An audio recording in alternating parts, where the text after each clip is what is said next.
Alô, Baixada Santista, Sem Reação chegando pela sua Santa Cecília TV. Um prazer muito grande em contar com a sua audiência nesta terça-feira ao vivo, falando para os 9 municípios da Baixada Santista e convidando você desde já a participar do nosso programa. 3224-7017, 3224-2944. Nesta terça-feira, a presença do Dr. Clemente ao vivo em nossos estúdios. Vamos tirar dúvidas dos nossos telespectadores. Eu já quero começar aqui com o Clemente, num tema que muita gente, você já deve ter conversado, pessoas que têm desequilíbrio hormonal e vão fazer o diagnóstico e têm problemas na tireoide. Então hoje nós vamos falar um pouquinho da tireoide. Existe o hipotiroidismo, o hipertiroidismo, e o Dr. Clemente vai tirar dúvidas aos nossos telespectadores. Clemente, boa tarde e obrigado por vir ao programa. É tireoide ou tireoide? Obrigado por vir e vamos esclarecer aos telespectadores.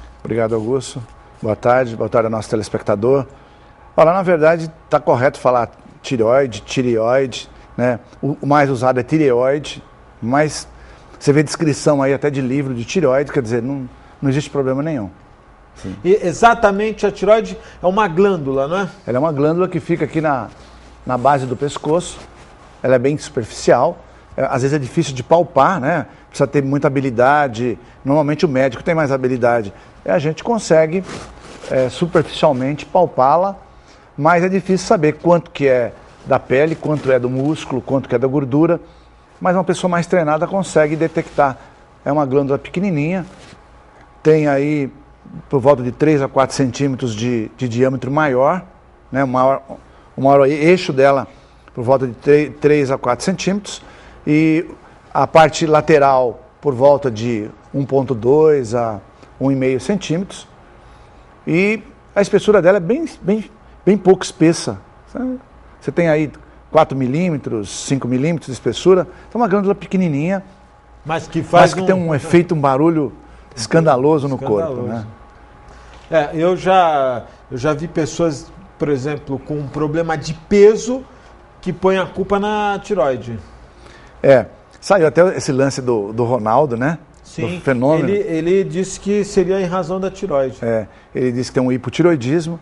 Na verdade, existe sim um pouco de relação. Ele foi contrariado por alguns especialistas. A maioria dos especialistas falam que não. Quer dizer, não que não possa. O hipotiroidismo tende a aumentar realmente líquido corporal, mas, por outro lado, ele causa inapetência. Quem tem hipotiroidismo, em geral, não tem muito apetite. Então, ele come menos. O metabolismo está reduzido, porque hipotiroidismo, o metabolismo do organismo está reduzido. Então, teoricamente, ele teria que perder um pouquinho de peso pela inapetência, mas ele acaba ganhando um pouco de peso, mas não a ponto de justificar parar de atividade. Que tudo é por causa do hipotiroidismo, que não é verdade, né? A gente sabe que, no caso do Ronaldo, ele não é regrado na alimentação e tal. Fumava, né, Clemente? Mas... Depois eu até queria fazer um parênteses. Por exemplo, o Sócrates fumou e bebeu cerveja declaradamente, mas o Sócrates tinha tanto é que hoje, anos depois de parar de jogar futebol, ele é magro ainda. Continua magro. Continua magro. Diferente, por exemplo, do Ronaldo, que sem condição física nenhuma fumava e bebia. O Ronaldo tem uma tendência grande para isso.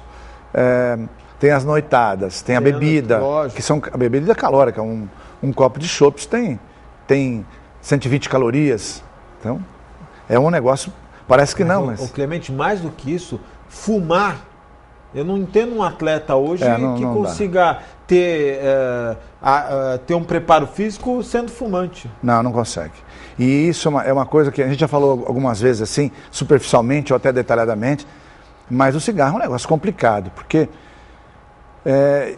hoje eu faço muito raio-x na Multimais, por exemplo, eu dou muito relatório de raio-x. É impressionante. Até os 30, 40 anos de idade, você olha o pulmão da pessoa, tá tudo bonitinho. Quando começa a passar dos 50, o pulmão começa a crescer nesse sentido super inferior, antero-posterior.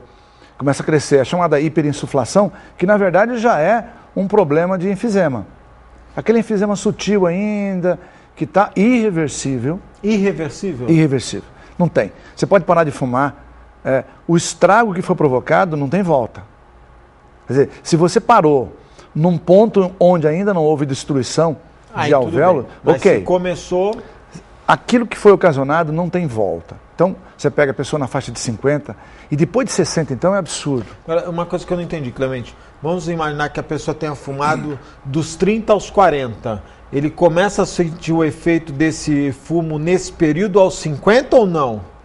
Não, pode ser que com esses 10 anos ele nem tenha tido Sim, grandes mas vamos alterações. imaginar que ele tiver... É isso que eu... Desculpa que eu não entendi. As consequências é no período que ele está fumando, né? Não, exatamente no período que ele está fumando.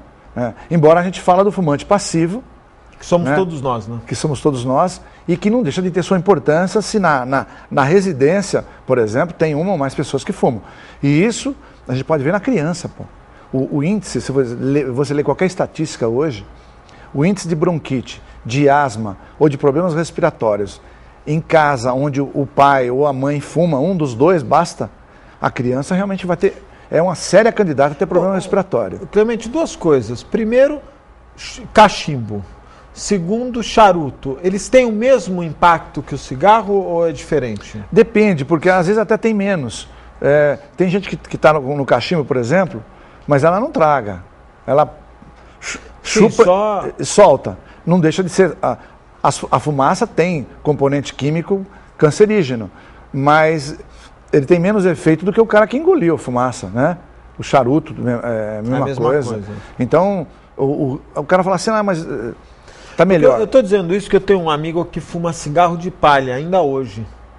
Esse violento. Cigarro de rolo, né? De rolo. Mas ele não traga, Clemente. Não, se não tragar, menos mal. Aí ele diz, essa daqui isso aqui é a expressão, né? O cigarro caipira, não é isso? Que é aquele do rolinho. Do rolinho. Não, minha família, todo meu pai, meus tios fumavam isso aí. Assim, a curtição no final do dia... Como era fumar um cigarrinho de palha. O relax que eles... O relax.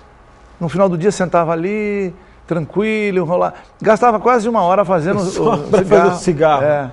Que coisa. Mas alguns tragam, né? Outros não. O grande problema é tragar, porque você está engolindo tudo aquilo. Sim. O fumante passivo recebe a fumaça, mas o que traga, ele engole diretamente. Lógico. Então, evidentemente, aquele monte de substância... aquele monte de substância entrando lá, quente lá no alvéolo, vai destruindo tudo aquilo.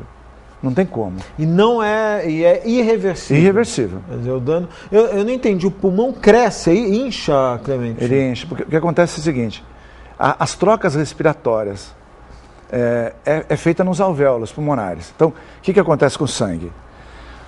O sangue, a aorta emite o sangue, quer dizer, o coração bate, a aorta é a principal artéria que leva o sangue para o corpo todo e vai distribuir pelas artérias menores. Ela vai para lá. Quando volta esse sangue, ele volta venoso, ele volta não oxigenado. Então, sangue venoso. Ele vem e ele vai ter que ser oxigenado novamente. Então, ele vai ter que passar por pulmão para oxigenar, para voltar para o coração. Então, quando ele passa no pulmão ali, para oxigenar, essa oxigenação é feita nos alvéolos. E o fumante vai acontecer o quê? Ele destrói esse alvéolo. Então, essa troca respiratória, acaba não acontecendo. Essa oxigenação que é feita no alvéolo, deixa de existir ou vai existir num percentual de potência menor do que o habitual. Por isso que o cara tem aquela dificuldade, ele não consegue, porque não é feita essa troca respiratória adequada. Isso, desculpa te interromper, isso pode acontecer com quem teve tuberculose também, não?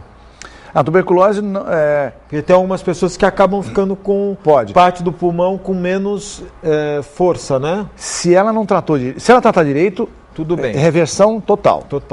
Se ela não trata direito, cria fibrose. Essa área de fibrose deixa de funcionar. É mais ou menos o efeito que tem o cara que tem bronquite, o que tem asma, o que fuma, que ao longo do tempo o pulmão vai perdendo eficiência. Nesse caso, essa fibrose vai impedir que também haja troca respiratória nesse ponto. Né? Se ele não tratou adequadamente e ele tem, vamos dizer, uma tuberculose bilateral, ele vai perder a parte superior do pulmão toda.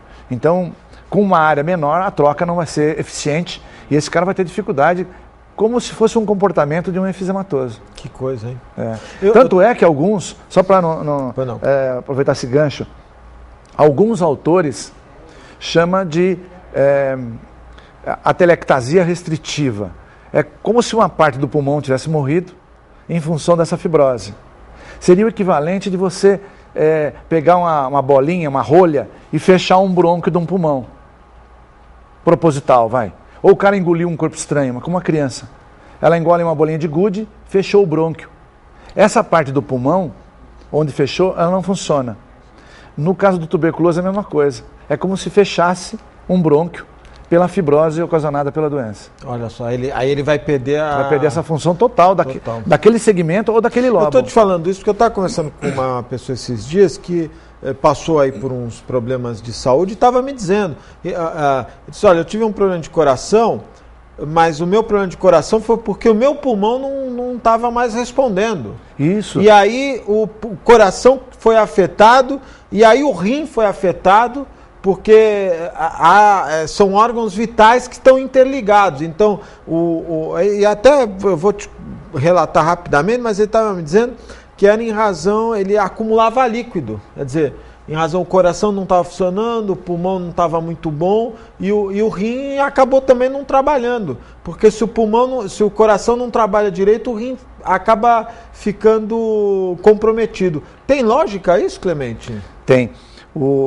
Esse problema se chama cor pulmonale, cor de coração. Cor pulmonale é uma repercussão que acontece no coração secundária a um problema pulmonar. Então, por exemplo, o cara tem, como você citou a tuberculose, o cara tem tuberculose, já não funciona bem, tá cheio de fibrose, ou ele é um enfesematoso, precisa oxigenar mais, ou é um bronquítico crônico, mas que já se tornou um enfesematoso. A gente chama de doença pulmonar obstrutiva crônica, DPOC. Isso vale para asma, para bronquite ou para o enfisema. Doença pulmonar obstrutiva crônica. O que acontece? O pulmão, para vencer a barreira, aliás, o coração, para vencer essa barreira, essa fibrose, esse problema todo, ele começa a bater mais rápido, mais forte. E ele começa a hipertrofiar, num primeiro momento, a camada dele, que é músculo, e depois ele entra em falência. É aquilo lá. Ele está trabalhando... Cansaço, né? Ele teve que trabalhar muito. Ele estava trabalhando normal. De repente ele começou a trabalhar mais pesado. Uma hora ele vai entrar em fadiga, vai entrar em insuficiência. Essa insuficiência cardíaca direita, por isso que chama, cor pulmonale, é uma doença ocasionada por um problema pulmonar no coração, que entra em falência secundária, essa dificuldade, essa barreira toda que ele tem para suplantar. Né? E aí ele cresce e o cara acaba tendo problema de coração como se fosse a doença primária. Na verdade é uma doença secundária. A doença primária estaria no pulmão. O coração foi afetado em razão do problema pulmonar. Da pouca funcionalidade do pulmão. Do pulmão, exatamente. Quer dizer, e é uma coisa impressionante. Eu já vi pessoas que sofrem de alguma doença pulmonar, parece que o ar não vem, né? Não vem. É uma dificuldade. Impressionante explicar isso. Eu sinceramente, mas são alvéolos, não é? Alvéolos. Ele não consegue captar o ar. Ele rompe. Os alvéolos são pequenininhos, são estruturas muito pequenininhas, microscópicas. Aí ele vai rompendo. Entre um e outro tem um septo fininho. Ele vai rompendo, fica um buraco. Por isso que acumula mais ar no pulmão. Acumula mais ar, fica aquele pulmão. O diâmetro do cara que tem enfisema, o diâmetro do tórax, o antero posterior fica maior, bem maior. Essa o pulmão age como uma esponja? Ele vai crescendo. Vai estufando. Com líquido ou não? Não, com ar. Com ar. Com o ar. O ar entra, vai ficando, ocupando aquele espaço. Quando a pessoa tem acúmulo de... Eu já ouvi falar, tem acúmulo de líquido no pulmão. E aí dá aquela pressão, não é? E tem que tomar diurético e tal. Essa água fica onde? Ela não fica no pulmão? Não, ela fica na pleura. Na pleura. A pleura, para o nosso telespectador entender direitinho, a pleura é a membrana que reveste o pulmão.